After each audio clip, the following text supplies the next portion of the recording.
खानु बरु भोलिदेखि यति यति बङ्गेर हाल्नु रहेछ। Thank you.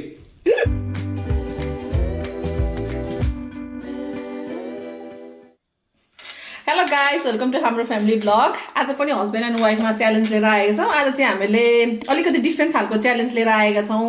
हामीसँग चाहिँ यो रमपम छ होइन, रमपम पनि ग्रेभीमा पकाएको छु अनि plus eggs boil egg 3 boil eggs होइन। अनि अब यसमा पिरो खोर्सानीहरू त भइहाल्यो। हामीसँग एकदमै टेस्टी, एकदम हेर्दै खाउँ लाग्ने खालको रमपम तयारी चौचौ। नाम नयाँ रमपम तयारी चौचौ के हो? पुरानै नाम हो त यही हो र। वाइ वाइ फुच्चे। तिमीलाई कुन कुन याद छ चौचौ? मलाई रमपम थाहा छ, भेज र नन भेज वाइ वाइ हो। यस्तै अहिले गफ गर्दै खाउँला कि। ल हामी चाहिँ सुरु गर्छौँ, तपाईँहरू पनि इन्जोय गर्नु होला भन्दै हामी चाहिँ स्टार्ट गर्यौँ। यदि हजुरहरूले हाम्रो च्यानललाई सब्सक्राइब गर्नुभएको छैन सब्सक्राइब गर्नु चाहिँ नभुल्नुहोस्। अनि तपाईँहरूले यति धेरै राम्रो भिडियोहरू हेर्न पाउनुहुन्छ भन्दै हामी चाहिँ हस्बेन्ड र वाइफ चाहिँ स्टार्ट गर्यौँ। Oh my god, oh my god, दामी। भोक लागेको बेला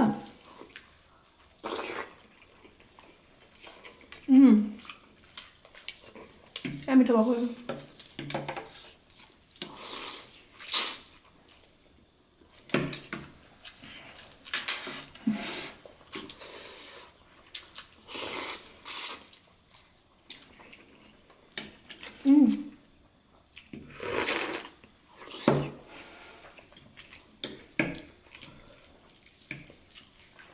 मौसम डिसेम्बरको महिना छ अनि बाहिर चिसो छ अनि यस्तो चाहिँ दामी। लामो समय भएको थियो मैले यसरी रमपम नखाएको नि। ऊ बेलामा ज्वरो आयो है बच्चालाई भनेपछि अब रमपम खोजेको भन्ने थाहा हुन्थ्यो अरे क्या बाबाआमालाई। रमपम खाएपछि फेरि ज्वरो सोरो च्वाट्टै पो हुने थियो ऊ बेला नि, केटाकेटी बच्चा बेलामा। अनि चट्ट बिरामी हुन मन लाग्थ्यो क्या, रमपम खान मन लाग्दा चाहिँ हुन मन लाग्थ्यो। तपाईँहरूलाई पनि कतिलाई त्यस्तो लाग्थ्यो? ज्वरो आउँदा केटाकेटीमा फुच्चे भन्ने चौचौ पनि पाउँथ्यो नि त। फुच्चे, वाइ वाइ वाइ वाइ रमपम अनि अरू के पो थियो? तपाईँहरूले के चौचौहरू खानुभयो त्यो तल लेख्नुहोस् ल कमेन्टमा। मैले चाहिँ जानेको रमपम अनि पिक त सानो होला नि। पिक चाहिँ $3 पर्थ्यो, 2 5 $3 3 रुपियाँ हामीले खाँदा नेपालमा 2010-11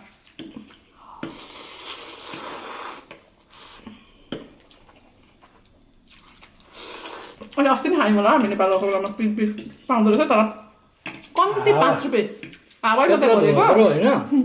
अनि 5 रुपियाँ यति मात्रै हुन्छ होइन, एकै फाँकमा स्वाद। फुल्ली हावा चाहिँ फुल्ली हुँदो रहेछ तर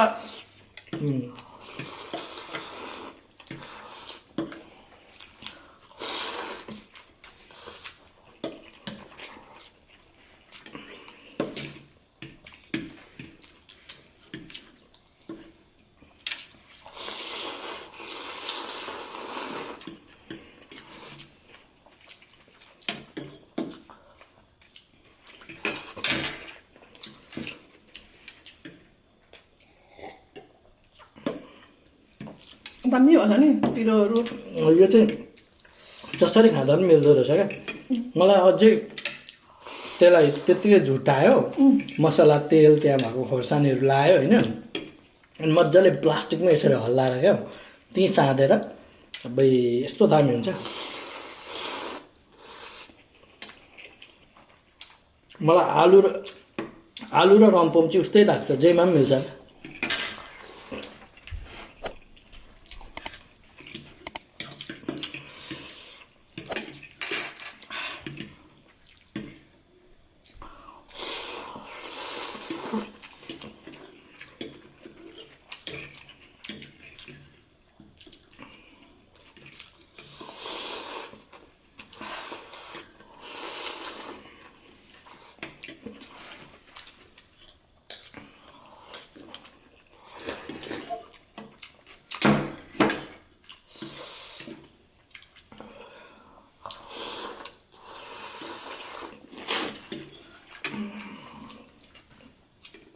पिरो पिरोको भयो त नि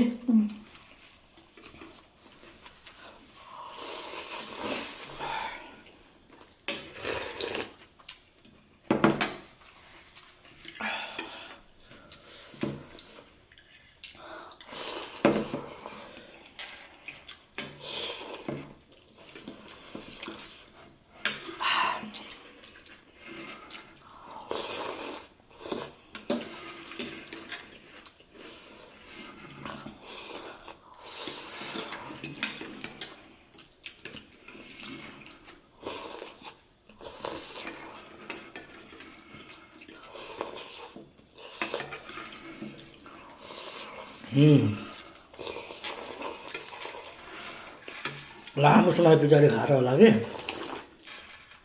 यस्तो दामी भयो कि यस्तो दामी भयो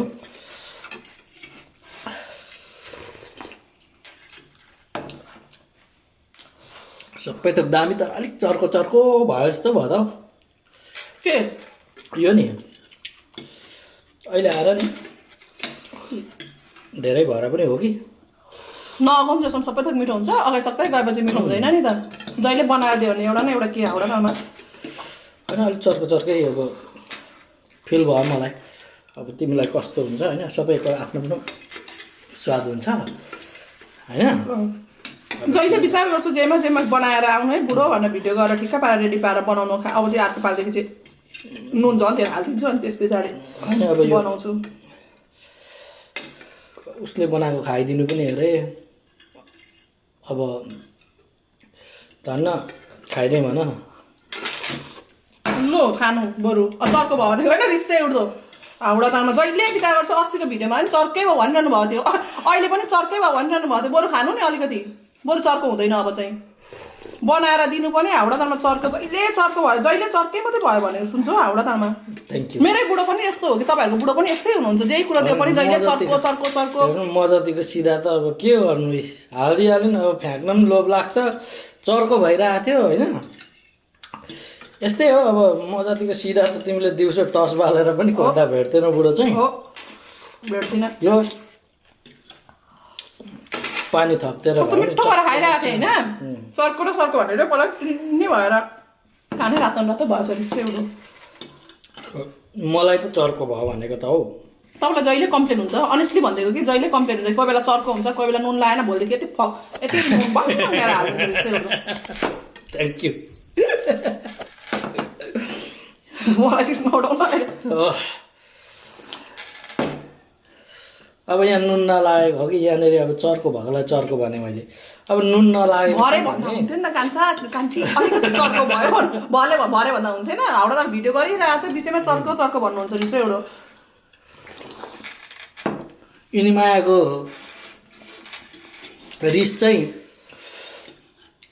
अब सुरु भयो फेरि फलानु मान्छेको नि के बाबा खैनी जत्तिकै कडा के भन्थ्यो एउटा दाइले कि त्यस्तै छ एक्लै भिडियो गर्नु पर्ला है म त यस्तो पाराले भन्दा म गर्दिनँ है रिसै उठ्दो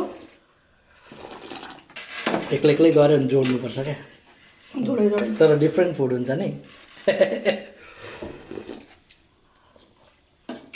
हेर्नुहोस् साथीभाइ हो अब चाहिँ तपाईँहरू पनि आफ्नो श्रीमतीलाई खुसी बनाउन चाहनुहुन्छ भने उसले पानी थपिदिनु एकदम नरिसाई एकदम खुसी भएर खानुहोस् यही हो लामो सम्बन्ध टिकाउनु छ लामो सम्बन्धसम्म रहनु छ भने यस्तै उसले मायाले हाल्दिएको मतलब अब माया रिसले जेले भए पनि कस्तो हुन्छ भने अनेस्टली भन्नु पर्दा अब भरे भन्दा त हुन्छ नि त कान्छा हो कि भन्नु त तपाईँले कान्छी प्लिज अलिकति चर्को भएछ भोलिदेखि चाहिँ चाखी हेरी अलिकति चाख्नु अनि हाल्नु ल भन्नु थियो भने म नि ओके हुन्थ्यो नि त अब भिडियो गरिरहेको छ बिचैमा खाँदिनँ नि त म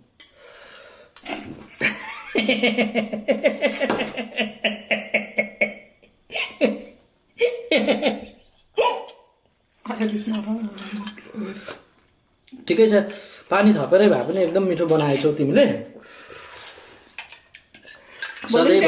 बनाउनु अनि मलाई कान्छी भिडियो गर्न आउने भन्नु अनि ठ्याक्क साथले आएर म तपाईँ जसरी बस्नुहुन्छ नि सधैँभरि यसरी मिठो मिठो बनाएर खुवाउन पुगिराखोस् मैले के गर्नु नपरोस् परिहाल्छ भन्नु मात्रै पर्छ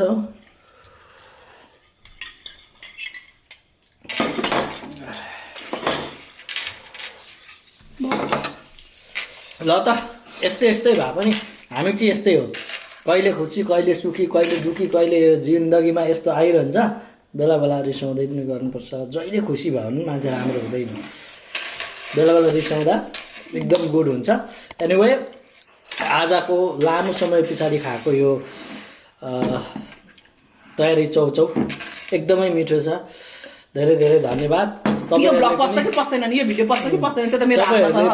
तपाईँहरूले पनि यत्रो बेर हेरेर साथ दिनुभयो, त्यसको लागि धेरै धेरै धन्यवाद भन्दै यस भिडियोबाट हामी बिदा माग्न चाहन्छौँ। हस् त, बाई बाई।